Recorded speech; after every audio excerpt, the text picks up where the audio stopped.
जब घड़ी का काटा करता है 4 बजे का इशारा तो खबरों से हाई हो जाता है पारा।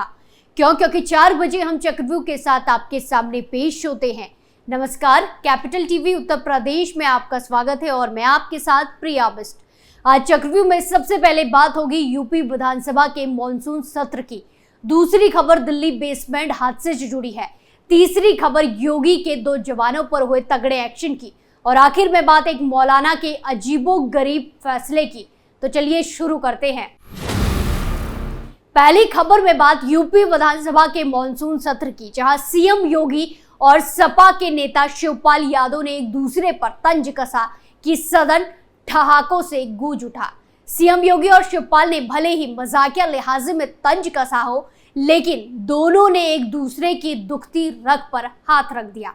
दरअसल लोकसभा चुनाव में समाजवादी पार्टी की बम्पर जीत के बाद अखिलेश ने दिल्ली का रुख किया और विधायकी से इस्तीफा दे दिया। कयास लगाए जा रहे थे कि नेता प्रतिपक्ष की खाली सीट पर शिवपाल की ताजपोशी हो सकती है, लेकिन अखिलेश यादव ने चाचा के बजाय 7 बार के विधायक माता प्रसाद पांडे को नेता प्रतिपक्ष बना दिया। इसी बात को लेकर सीएम योगी ने विधानसभा में शिवपाल सिंह यादव पर तंज कसा।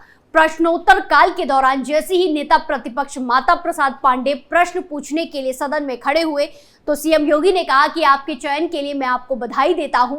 वो अलग विषय है कि आपने चाचा को गच्चा दे दिया है। चाचा बेचारा हमेशा ही ऐसे हर बार मात खा जाता है।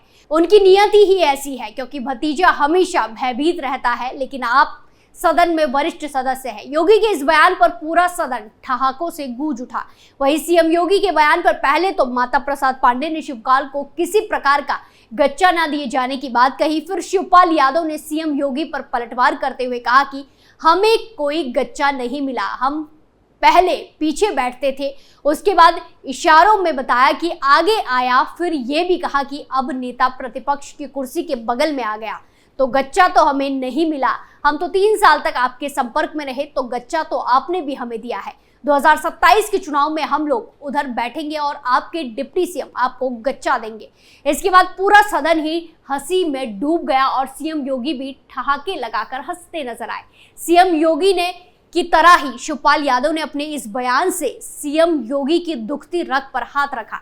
वहीं लोकसभा चुनाव के बाद से उत्तर प्रदेश बीजेपी में सियासी संग्राम जारी है। केशव प्रसाद मौर्य और सीएम योगी के बीच शह मात का खेल चल रहा है। चुनाव नतीजे के बाद से केशव प्रसाद मौर्य और ब्रजेश पाठक दोनों ही डिप्टी सीएम ने योगी कैबिनेट की बैठक से खुद को दूर रखा हुआ है।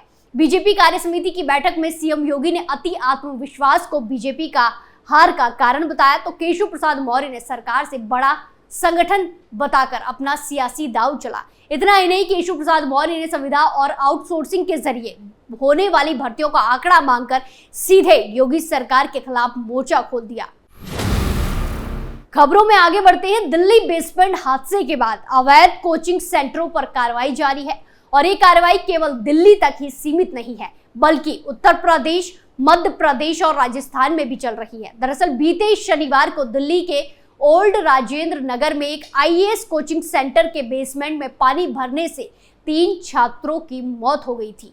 वहीं घटना के बाद से आनन फानन में कई कोचिंग सेंटरों पर कार्रवाई भी की गई। यहां की दृष्टि आईएएस कोचिंग सेंटर में भी ताला लगा दिया गया है। वहीं दिल्ली में हुए हादसे के बाद जिस टीम को इस कोचिंग सेंटरों पर चेकिंग की जिम्मेदारी दी गई है, उसमें फायर ब्रिगेड के सीएफओ, डीआईओएस, सिटी मजिस्ट्रेट और नोएडा प्राधिकरण के कर्मचारी शामिल हैं। वहीं दिल्ली एनसीआर के नोएडा में से टीम बनाकर कोचिंग सेंटरों पर चेकिंग अभियान चलाया जा रहा है। मंगलवार को नोएडा में बिना मानक के संचालित हो रहे 4 कोचिंग सेंटरों को सील कर दिया गया। हैरानी की बात तो यह है कि नोएडा में सिर्फ 49 कोचिंग सेंटर ही रजिस्टर्ड हैं, जबकि नोएडा और ग्रेटर नोएडा में हजारों की संख्या में अवैध कोचिंग सेंटर चल रहे हैं। वहीं राजधानी लखनऊ के हजरतगंज इलाके में बेसमेंट में चल रहे कोचिंग सेंटर को एलडीए द्वारा जांच कर सील कर दिया गया है। हजरतगंज में 40 से ज्यादा अवैध कोचिंग सेंटर हैं। वहीं मध्य प्रदेश के मुख्यमंत्री डॉक्टर मोहन यादव ने भी प्रदेश के अधिकारियों को ऐसे कोचिंग संस्थानों के खिलाफ कार्रवाई करने के निर्देश जारी किए हैं। मंगलवार सुबह से इंदौर जिले में जिला प्रशासन और पुलिस टीम ने विभिन्न क्षेत्रों में संचालित होने वाले कोचिंग संस्थानों की जांच पड़ताल की। इस दौरान कोचिंग संस्थानों में कई तरह की लापरवाही देखने को मिली, कमी देखने को मिली। वहीं राजस्थान की बात करें तो राजस्थान की राजधानी जयपुर में मंगलवार को नगर निगम प्रशासन पूरी तरह अलर्ट मोड में नजर आया। नगर निगम ग्रेटर मेयर सौम्या गुज्जर प्रशासनिक अमले के साथ कोचिंग हब क्षेत्र गोपालपुरा पहुंची और कई कोचिंग इंस्टीट्यूट की जांच की। इस दौरान बहुत से कोचिंग इंस्टीट्यूट में बड़ी लापरवाही देखने को मिली। कई के पास फायर एनओसी नहीं थी, बिल्डिंग निर्माण की अनुमति और बकाया यूडी टैक्स जैसी खामियां भी निकलकर सामने आई। अगली खबर उत्तर प्रदेश के गाजीपुर से है, जहां यूपी की पुलिस ने अपने ही 2 जवानों पर 25-25 हजार का इनाम घोषित किया है। इस मामले को लेकर एएसपी सिटी ज्ञानेंद्र प्रसाद ने कहा कि मैरिज हॉल में शादी समारोह में फायरिंग करने के आरोप में दोनों के खिलाफ मुकदमा दर्ज किया गया था। पुलिस के द्वारा लगातार उनके ठिकानों पर दबिश भी दी गई, उनके अधिकारियों को लिखित पत्र भी भेजा गया, लेकिन अभी तक दोनों ने सरेंडर नहीं किया और न ही उनके बारे में कुछ पता चल पाया। ऐसे में अब पुलिस अधीक्षक के निर्देश पर दोनों पर 25-25 हजार रुपए का इनाम घोषित कर आगे की कार्रवाई की जा रही है। दरअसल गाजीपुर जिले के आलमपट्टी इलाके में 12 जुलाई की रात नरेंद्र कुशवाहा की बेटी की शादी का कार्यक्रम पूरी धूमधाम से चल रहा था। बाराती और घराती डीजे पर मस्ती में नाच रहे थे। इसी दरमियान कन्या पक्ष की तरफ से रविंद्रनाथ सिंह, जो भूलनपुर वाराणसी पीएसी में कांस्टेबल के पद पर तैनात था, शादी में आया हुआ था। वो नशे में धुत होकर डीजे पर डांस करने के लिए लोगों से लड़ने झगड़ने लगा।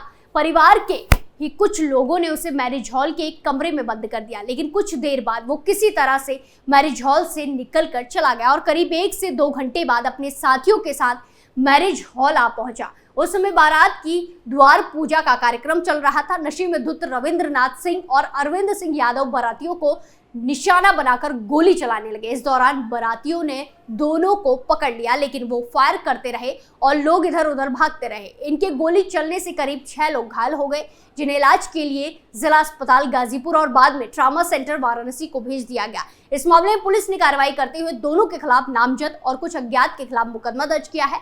फायरिंग करने के दौरान अरविंद यादव का आईडी कार्ड गिर गया था, जिसके आधार पर पुलिस ने शिनाख्त करके मुकदमा दर्ज किया। वहीं इस घटना को बीते करीब 18 से 20 दिन होने हैं, लेकिन दोनों कांस्टेबल पुलिस का सहयोग करने के बजाय अभी तक फरार चल रहे हैं, भागते भागते फिर रहे हैं। इसके बाद पुलिस ने अब सख्त रवैया अपनाते हुए दोनों पर 25-25 हजार का इनाम घोषित कर दिया है। आखिरी खबर में बात एक मौलाना के फैसले की, जहां उत्तर प्रदेश के आगरा में नाबालिग से दुष्कर्म के आरोपी को पंचायत में ही फैसला सुना दिया गया। उसे 5 जूते मारने और 15,000 रुपए आर्थिक दंड की सजा दी गई। पंचायत में यह अजीबोगरीब फैसला एक मौलाना ने सुनाया। पीड़ित पक्ष की महिला ने पंचायत में आरोपी लड़के को 5 जूते मारे। इस महिला का वीडियो वायरल हो रहा है। पुलिस ने इस मामले में शिकायत मिलने पर मुकदमा दर्ज करने की बात कही है। पुलिस के एक अधिकारी के मुताबिक पीड़ित पक्ष की ओर से लड़की के गायब होने की सूचना दी गई थी। उन्होंने मोहल्ले के ही एक युवक पर आरोप लगाया था। बाद में पीड़ित पक्ष ने शिकायत वापस ले ली थी। पुलिस वायरल वीडियो की जांच कर रही है। आपको बता दें कि ये पूरा मामला आगरा के थाना शहगंज क्षेत्र का है। यहाँ की एक नाबालिग लड़की घर से कहीं चली गई थी। परिजनों ने पुलिस को इस मामले में सूचना दी। उन्होंने मोहल्ले के ही एक युवक पर लड़की को ले जाने का आरोप लगाया था। पुलिस ने इस मामले में जांच शुरू कर लड़की की तलाश शुरू कर दी। बाद में पीड़ित परिजनों और समाज के लोगों ने पुलिस ने खुद लड़की को तलाश करने की बात कहकर शिकायत वापस ले ली है। बाद में लड़की बरामद हो गई। मामले को लेकर मोहल्ले के एक घर में पंचायत बैठाई गई। पंचायत में फैसला सुनाने के लिए कथित मौलाना मौजूद था। आरोपी लड़का और पीड़ित पक्ष की बातें सुनी गई। इस दौरान पीड़ित लड़की ने आरोपी लड़के पर उसे बहला फुसलाकर भगा ले जाने की और उसे नशीला पदार्थ सुंघाकर उसके साथ दुष्कर्म करने का आरोप लगाया। पंचायत में आरोप प्रत्यारोप के बाद कथित मौलाना ने अपना फैसला सुनाया। उसने कहा कि आरोपी लड़के को 5 जूते मारने की सजा दी, साथ ही 15,000 रुपए का आर्थिक दंड भी लगाया। भरी पंचायत में पीड़ित पक्ष की एक महिला ने आरोपी लड़के को 5 जूते मारे। इस घटना का वीडियो भी वायरल हो रहा है। घटना को लेकर एसीपी का कहना है कि शिकायत मिलने पर विधिक कार्रवाई की जाएगी। चक्रव्यूह में फिलहाल के लिए इतना ही। फिर पेश होंगे सनसनीखेज खुलासों के साथ। बाकी तमाम खबरों के लिए देखते रहिए कैपिटल टीवी उत्तर प्रदेश। नमस्कार।